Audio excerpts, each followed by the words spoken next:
Good morning. Ed Nile here for Fat Bastard Press, asking you, why are editors important? Are they as important as you think? And what happens when you choose not to hire one? Now, I am the author, of course, of the Iron Shield Chronicles, starting with Iron Strife, Book 1. If you want to find my entire series, which so far clocks in at 6 books, you can find them at Amazon and Kobo. You can get all 6 of them on Kindle right now for $1. It's a big mega pack I put up. Get it while it's cheap. Now, editors are this strange have this strange relationship with authors. Authors will go on, wax poetic about how amazing their editors are, how they couldn't live without them.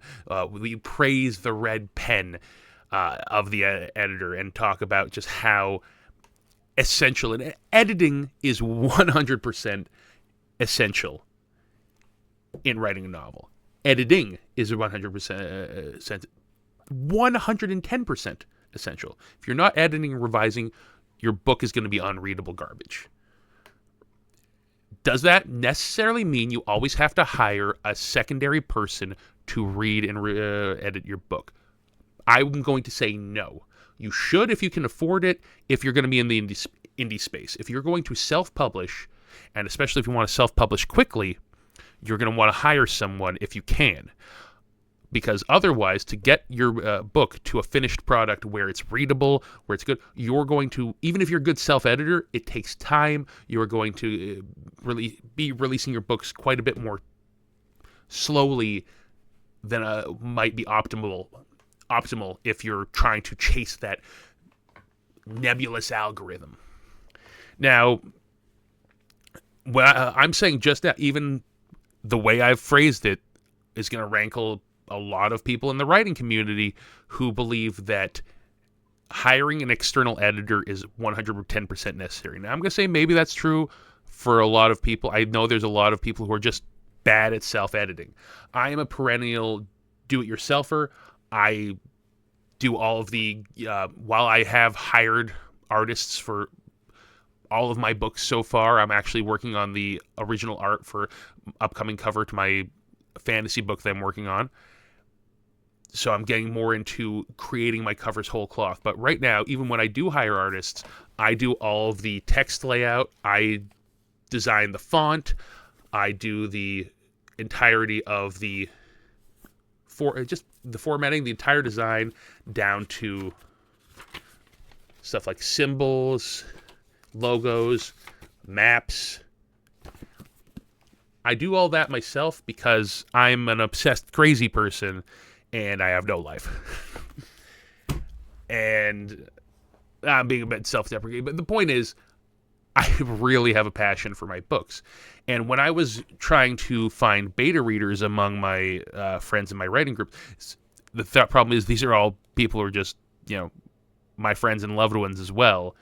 And I'm not really a social media guy to the point where I'd be like, on Reddit groups or what have you, to entrenched into some online community enough to find a lot of people to read my work beforehand. Even after my books started coming out, and I gained fans who would, review my stuff favorably and want more, I'd reach out to a couple of them and ask if they wanted to be in my beta reading group. I think one joined the Facebook page I made for it, and then I couldn't really grab a hold of him for the actual, process of actually doing the beta reading. So it just became this, I just got so disenchanted with even trying it at that point that most of my Iron Shield books before publication did not see a single pair of eyes except my own. Is that a good thing? I don't know, you tell me. When I put out Old Bolts, which is the title at the time, which is now entitled Iron Exiles, Old Bolts was the semifinalist, one of the semifinalists for Mark Lawrence's self-published fantasy blog off 7. Now, that competition obviously it's a big deal for us indie guys. A lot of people follow along with it. It's pretty much what drives traffic to, the main bulk of traffic to a lot of the blogs that participate in it, and they all look forward to it every year, I assume. But my book, Old Bolts, got into the semifinalist slot and was neck and neck with what became their finalist, which was Rain and Ruin, which won the entire competition, right? And not the humble brag, but it's not to humble brag. It's a little bit to humble brag. But the point is, that book did not see a single editor except me. I'm pretty sure my spouse didn't even read it until it was already published. I went through it with a fine-tooth comb and tried to find as many, went through as many drafts and tried to find as many mistakes as I could. And I put it out, and without any, I don't even do advanced review copies because I don't do social media a lot. Like this YouTube thing I do here with Joseph and the Fat Bastard podcast is the most communication anyone will get out of me, and most of the people who read my books are not going to aren't going to find it, and most of the people who find it aren't going to read my books. But that's just what I'm like. I don't really like constantly uploading pictures and stuff like that. I've never been into the whole Instagram thing. So when I when I wrote that book and when I put it out, I had no advanced reviews, and it was a very kind of weird mash of concepts, right? I'm pretty much like, what if there was like a diesel punk version of Voltron with like voice pipes inside of it and whatnot, control with levers that's like frozen out in the middle. It was, I basically wanted to do like, what if Think the Gray meets Fury? And that's kind of what my imagery in my head was. And so mixed with like some old school Western tropes, like a little bit of a, high noon kind of, Magnificent Seven finale. And when I got the review from Doomscribe for the self-published fantasy blog off, which was, I believe, was the Fantasy Inn was the blog it was on, and his review said, picture the survival, Western, and war genres all put together. I'm like, holy crap. That is someone directly seeing exactly what I was going for, exactly the tone I was aiming for. And I believe that was one of, if not the first review that book got. That he might have been the first person, aside from a few of my fans who bought it. I don't think I had sold a lot of copies at that point. I think I'd sold less than 100 copies. Well, less than 100. I think I'd sold like maybe a dozen or so at that point. It had only been out for a few months by then. My point is, I didn't hire an editor for that. I didn't hire an external person to do it. I didn't even have a good beta group. And that's what I find in a lot of art forums is that, a lot of our other art forms get that leeway where you can have a video game developer who is a one-man show, creates his entire video game by himself or herself, and people praise them for it. Or a musician will, put out an album entirely by themselves without really they don't really, I'm sure they have other musician friends that they talk to about the process, but they don't really, hire a person to do sound editing for them. They just put out their stuff, and it's raw, and it's, just purely their talent or their, skill going into it. And then people praise them for doing it by themselves. If you say you're an author and you self-edited and that you didn't hire an editor and that you did everything yourself, you will get scrutinized by certain people, and you get lambasted. You will have people really trying to find something wrong with what you've done because there is a culture around the editor-author relationship. I find a little bit skeevy that every single person in the process of producing art has guaranteed paycheck except the artist.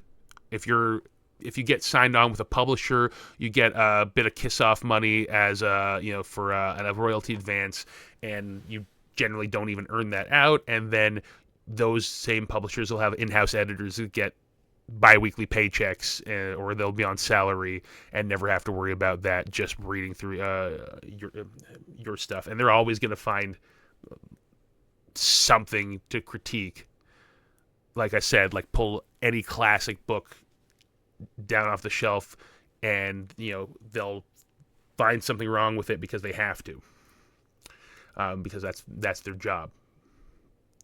Your job is to try to create the best book possible, and if that process for you means going through it yourself, obsessing over it, reading it 6 fucking times, and to try to put out something with the resources you have, or because you just want to, then more power to you. Don't let anyone tell you how to create your art. We have way too much of that. The book community in particular has all of these weird sacred cows, these weird rules, and I'll get into it in another video.